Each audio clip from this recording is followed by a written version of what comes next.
कर्नाटक राज्य बड़गी जाति संघ द्वारा आज शहर के रंग मंदिर में न्यायमूर्ति नागमोहन दास की आंतरिक आरक्षण रिपोर्ट पर एक संगोष्ठी का आयोजन किया गया। इस कार्यक्रम का उद्घाटन कर्नाटक राज्य बड़गी जाति संघ बेंगलुरु के अध्यक्ष पूज्य श्री ज्ञान प्रकाश स्वामी जी ने किया। इस कार्यक्रम की अध्यक्षता कर्नाटक राज्य बड़गी जाति संघ बीदर के अध्यक्ष श्री अनिल कुमार बिलदार ने की। इस कार्यक्रम के विशेष व्याख्यान के रूप में सरकारी अनुसूचित जाति जनजाति कर्मचारी संघ बेंगलुरु के प्रदेश अध्यक्ष श्री डी चंद्रशेखरैया उपस्थित रहे। इस अवसर पर रमेश डाकुड़गी, बाबू पासवान, श्रीपतराव दीनेश, शिव कुमार नीलकट्टी, प्रदीप नाटेकर आदि उपस्थित रहे। कैमरामैन पपुराज का कवरेज।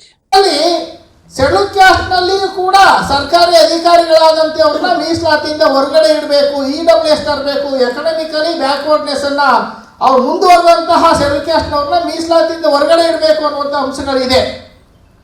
ಆ ಎಲ್ಲ ಅಂಶಗಳು ಅಭಿನವ್ ಚಂದ್ರಚೂಡ್ ಬರೆದಿರುವಂತಹ ಪುಸ್ತಕದಲ್ಲಿ ಕೂಡ ಇದೆ। ಅಂದ್ರೆ ಆ ಜಡ್ಜ್ಮೆಂಟ್ ಬರೋದಕ್ಕಿಂತ 3 ತಿಂಗಳ ಮುಂಚೆ ಬಿಡುಗಡೆ ಆದಂತ ಬುಕ್ಸ್ ಆ ಅಂಶಗಳು ಇವ್ರಿಗೆ ಹೆಂಗ್ ಗೊತ್ತಾಯ್ತು ಅನ್ನುವಂತ ಪ್ರಶ್ನೆಯನ್ನ ನಾವು ಹಾಕೊಂಡಾಗ ಈ ಬುಕ್ಸ್ ಅನ್ನು ಬರೆದಿರೋರು ಬೇರೆ, ಆ ಜಡ್ಜ್ಮೆಂಟ್ ಬರೆದಿರೋರು ಬೇರೆ, ಅವ್ರ ಸೈನ್ ಹಾಕ್ಸಿ ಅಲ್ಲಿ ಓದಿಸಿದ್ದಾರೆ ಅನ್ನುವಂಥದ್ದು ಬಹಳ ಸ್ಪಷ್ಟವಾಗುತ್ತೆ। ನೀವು ಅದನ್ನ ಓದಿದ್ರೆ ಗೊತ್ತಾಗುತ್ತೆ। 187 ಪುಟಗಳ ಜಡ್ಜ್ಮೆಂಟು ಮತ್ತು ಈ ಬುಕ್ಸ್ ಎರಡನ್ನು ಕೂಡ ಓದಿದ್ರೆ ಗೊತ್ತಾಗುತ್ತೆ।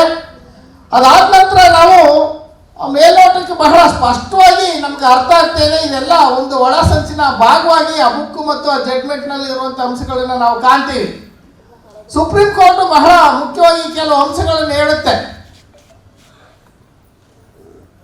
ನೆಕ್ಸ್ಟ್ ಸರ್ವೋಚ್ಚ ನ್ಯಾಯಾಲಯದ ತೀರ್ಪು ಇದೆಲ್ಲ ಅಲ್ಲಿ ನೋಡಿ, ಇದು ಬಹಳ ಮುಖ್ಯವಾಗಿ ಪರಿಶಿಷ್ಟ ಜಾತಿಯಲ್ಲಿ ಬರುವ ಉಪಜಾತಿಗಳಿಗೆ ಸೂಕ್ತ ಪ್ರಾತಿನಿಧ್ಯ ಸಿಗದ ಬಗ್ಗೆ ಖಚಿತವಾದ ಅಂತ್ಯ ಬಾಬಾ ಸಾಹೇಬ್ ಅಂಬೇಡ್ಕರ್ ಅವರು ಈ ಬೀದರ್ ಜಿಲ್ಲೆ ಎಚ್ಚೆತ್ತ ಸಮುದಾಯ, ಜಾಗೃತ ಸಮುದಾಯ ಆಗಲಿ ಅಂತೇಳಿ ನಾನೊಂದು 5-6 ಜನಕ್ಕೆ ಕೇಳಿದೆ, ಒಂದು ದಿನದ ವಿಚಾರ ಸಂಕಿರಣ ಇಡ್ರಿ ಅಂತೇಳಿ ಅವರು ತಕ್ಷಣವೇ ನಮ್ಮ ಎಲ್ಲ ಸಹೋದರರು ಸೇರಿಕೊಂಡು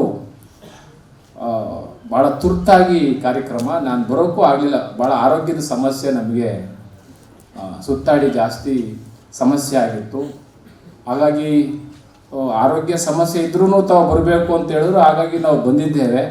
ಈ ಕಾರ್ಯಕ್ರಮವನ್ನು ಆಯೋಜನೆ ಮಾಡಿರತಕ್ಕಂತಹ ಪ್ರತಿಯೊಬ್ಬರಿಗೂ ನಾನು ಭೀಮವಂದನೆಗಳನ್ನ ಸಲ್ಲಿಸ್ತೇನೆ, ಜೈ ಭೀಮವಂದನೆಗಳನ್ನ ಸಲ್ಲಿಸ್ತೇನೆ। ಬಹುಶಃ ಇವತ್ತು ಚಂದ್ರಶೇಖರನವರು ಪ್ರತಿಯೊಂದು ವಿಷಯವನ್ನು ತಮಗೆ ಹೇಳಿದ್ದಾರೆ, ನೀವು ದಾಖಲೆಯಲ್ಲೂ ನೋಡಿದ್ದೀರಿ।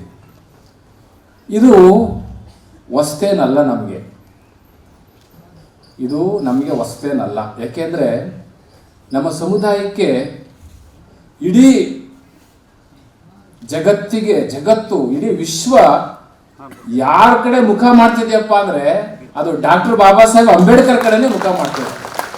ಅಂಬೇಡ್ಕರ್ ಕಡೆ ಯಾಕೆ ಮುಖ ಮಾಡ್ತಾ ಇದ್ರೆ, ಅಂಬೇಡ್ಕರ್ ಅಂದ್ರೆ ಎಚ್ಚೆತ್ತ ಪ್ರಜ್ಞೆ, ಜಾಗೃತ ಪ್ರಜ್ಞೆ ಅಂತ,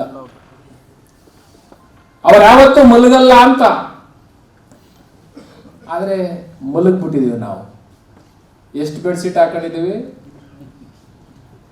ಎಷ್ಟು ಬೆಡ್ಶೀಟ್ ಹಾಕೊಂಡಿವಿ? 2 ಬೆಡ್ಶೀಟ್ ಹಾಕೊಂಡ್ಬಿಟ್ಟಿವಿ।